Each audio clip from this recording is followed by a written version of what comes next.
Who here remembers a time when you had to physically go out into a public place known as an arcade to go play video games?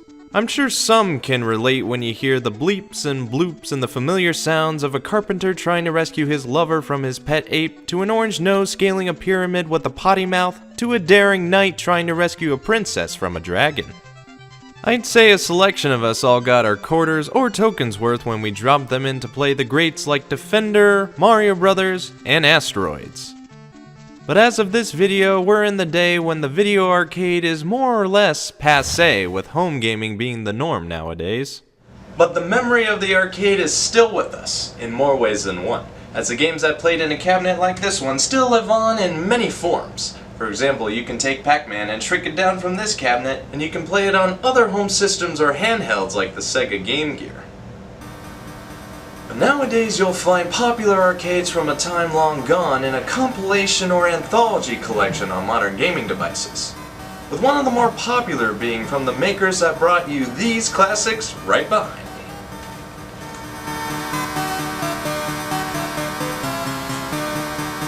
We're talking about Namco Museum. If you guys are in the dark with what I'm talking about, I didn't want to leave you hanging.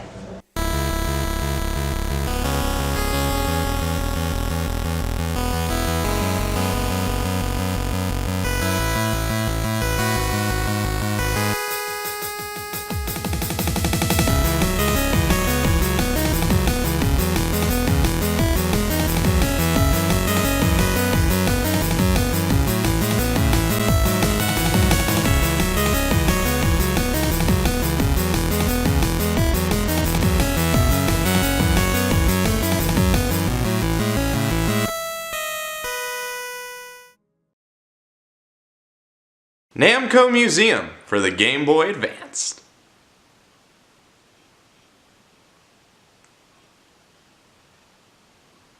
Also on Nintendo 64, Sega Dreamcast, PS1, 5 or 6 times actually, GameCube, Xbox, PS2, Nintendo DS, 360, PS3, Nintendo Switch. Namco, also known as Nakamura Manufacturing Company, is perhaps one of the best gaming companies to ever work in the industry, as they are well known for producing some of the most memorable games ever, like Pac-Man, Galaga, Mappy, Splatterhouse, and Time Crisis are just a few titles they have under their belt. It's fair to say their heyday was in the golden age of arcade games from the late 1970s into the early 80s, and as gaming geared towards the home market, their presence was still felt but not in the same vein, as the ports of their games couldn't compare to their arcade counterparts. As the years went by, the business was getting better and better, and yet some gamers were still yearning for the days of being able to play Namco's finest. That or Namco figured out how to make some good dough. And on July 31st, 1996, the company released the first of several volumes of collections for the PS1, known as Namco Museum. And as more years went on and more consoles sprung onto the market, Namco made sure they were covered with their own versions. And one of the more memorable versions was Namco Museum for the Game Boy Advance. This game was released on June 11, 2001, to a more positive reception compared to other releases of the time. Now there's a reason this particular version did well in its time. For one, it has 5 of the more classic Namco games of all time packed into one cartridge, and the other, you can take those classic games on the go. Now that's a win-win for anybody in my books. So when I was very young, I played the heck out of this. It was the second handheld game I ever played, and I'd say this is where my retro roots were placed. So it's about time that I take a better look at Namco Museum.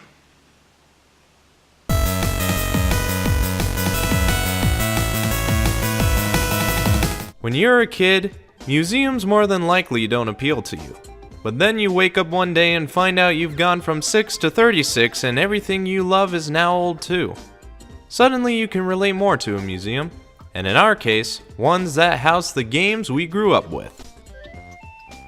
You can choose between 5 Namco arcade titles and play each and every one of them until you run out of battery life. You got all the greats you could ever want. In order, you have Ms.Pac-Man, Pole Position, Dig Dug, Galaga, and Galaxian. Surprisingly, no Pac-Man in this version, I guess mass media, who are the developers, couldn't fit that along with all the others in a GBA cartridge. Whether or not that is the case, I really don't mind that, seeing arguably the superior sequel, Ms.Pac-Man, is on here. And I think we'll start with it. Now, if you never played a Pac-Man game before,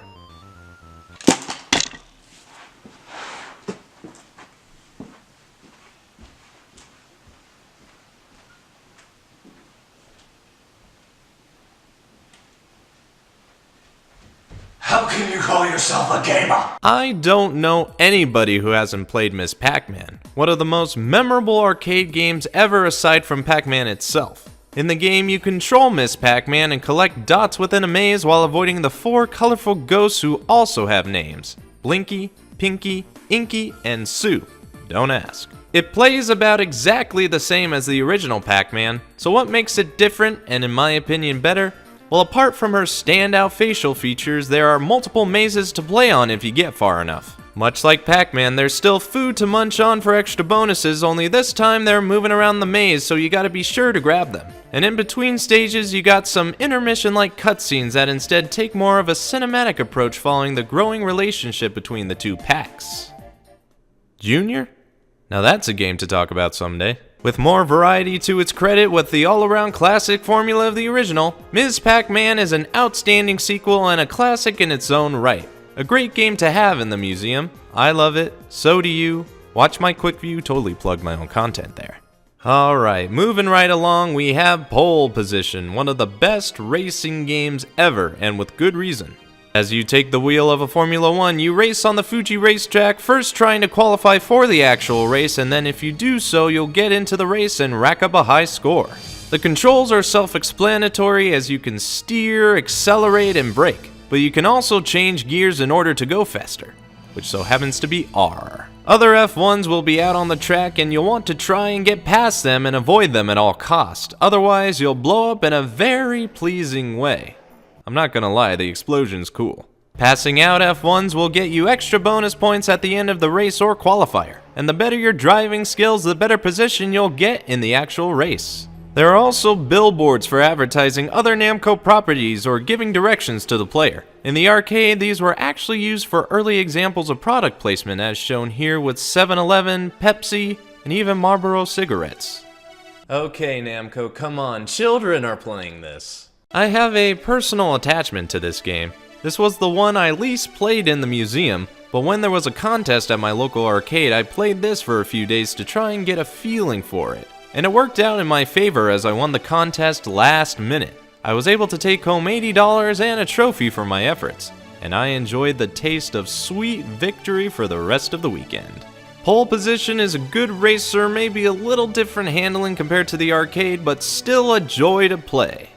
Next up, we're working our way into the underground with Dig Dug. I'm not really sure what genre this goes to. Is it action, maze, or something like that? If anything, it's in a league of its own.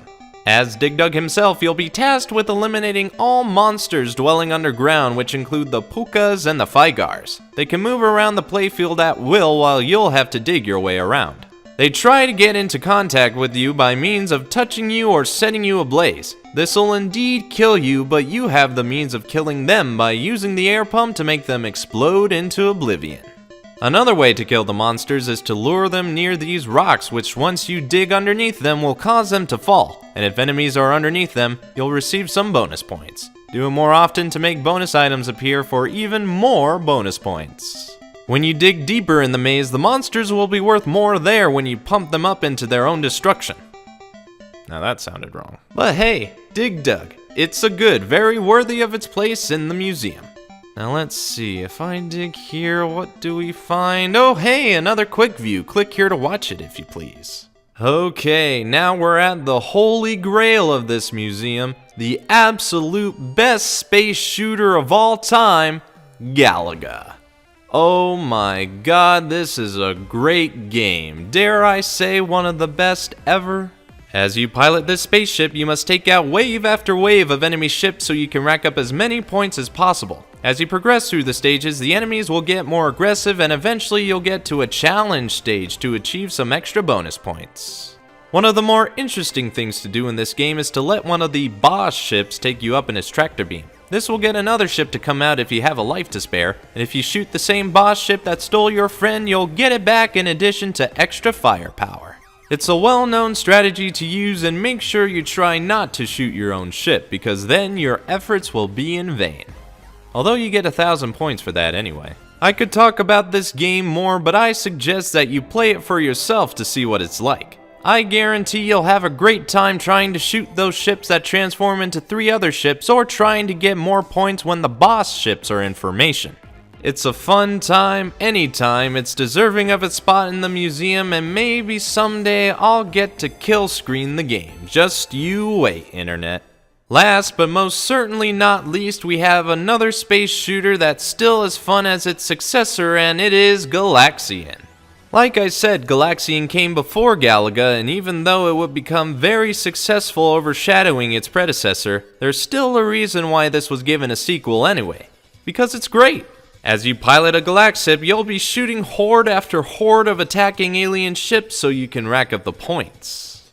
And if any of this sounds familiar to you, I'm just gonna leave this eye right here for you for no real reason whatsoever. The game plays similar, albeit a little slower compared to Galaga, but everything that needs to be there is here, like extra bonuses for shooting boss ships in formation and all that stuff.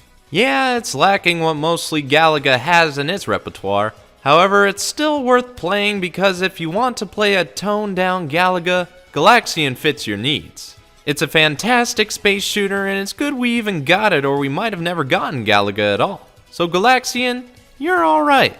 Keep shooting those bastards while that weird background noise continues doing its thing.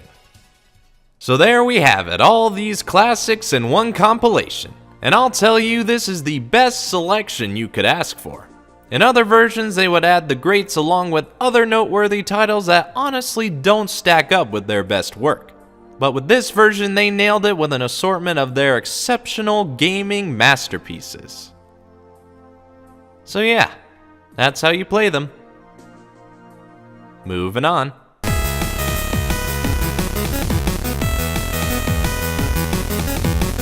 The music was composed by whoever originally made it for their games. I mean, the only piece of original music comes from the menu, but I couldn't find any info on who made it. The only other music comes from the games themselves, and those barely have any to begin with apart from the starting tunes. So if you know who made the tracks, good for you. Feel free to share that info in the comments section. And as for this, we're moving on.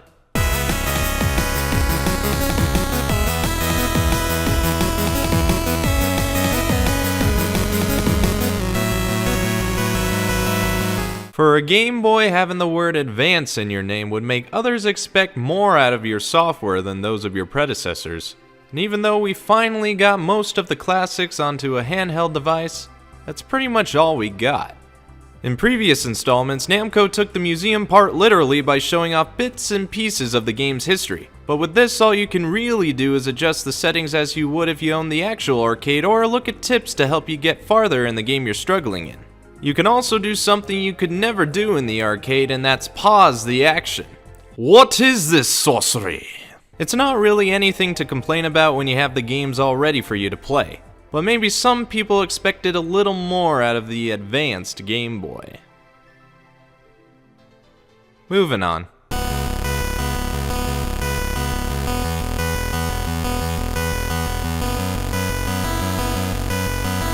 This version did pretty well for itself, selling 2.4 million copies worldwide. And since then, it has continued to gain more success, being released on more next-gen consoles, the latest being for the Nintendo Switch as of 2017. Namco is still around today in the form of a merger between them and Bandai. Now known as Bandai Namco Entertainment, they continue to make games and other products based on their IPs and will probably be doing so for years to come. So, what is my rate to play? This is a must play. With 5 of the most classic and influential games on a portable device, you can do no wrong. They're all still fun to play today, whether competitively or just to waste some time. They're the best looking ports of the games you'll ever see on a system, and it's all from the greatest gaming company of all time. Along with the massive elephant on a TV. But that's only my opinion. If you have your own thoughts, leave a comment. If you like what you see, leave a like. If you think others would enjoy this, share it around the web. And if you want to see more, subscribe. Anyway, this has been Brian the Blue Game Reviews, Namco Museum, for the GBA.